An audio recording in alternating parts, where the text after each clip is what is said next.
কম বেশি আমাদের সবার বাড়িতেই তো শিবলিঙ্গ আছে, কিন্তু আপনারা জানেন কি শিবলিঙ্গ বাড়িতে রাখার সঠিক নিয়মটা কি?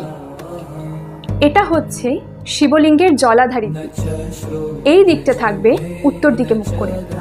আর ইনি হলেন নন্দী মহারাজ বা ভক্ত, ইনি থাকবেন পূর্ব দিকে মুখ করে। অর্থাৎ শিবলিঙ্গের এই জলাধারী দিকটি উত্তরমুখী আর নন্দী মহারাজ থাকবেন পূর্বমুখী।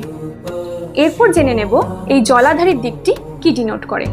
এই জলাধারীর দিকটি যেটি উত্তর দিকে মুখ করে থাকবে, আমরা যখন শিবলিঙ্গে জল অর্পণ করি তখন এই জল যখন জলাধারীর দিকে আসে তখন তা উত্তর দিকে মানে কৈলাস পর্বতে বাবা শিবের মাথায় সেই জল পৌঁছে যায়। শিব ঠাকুর তার জলাধারীর দিকটি উত্তর দিকে আর নন্দী মহারাজ পূর্ব দিকে মুখ করে বসে আছে। এইভাবেই কিন্তু পৃথিবীর অনেক অনেক শিব মন্দিরে শিব ঠাকুরকে বিরাজমান দেখা যায়।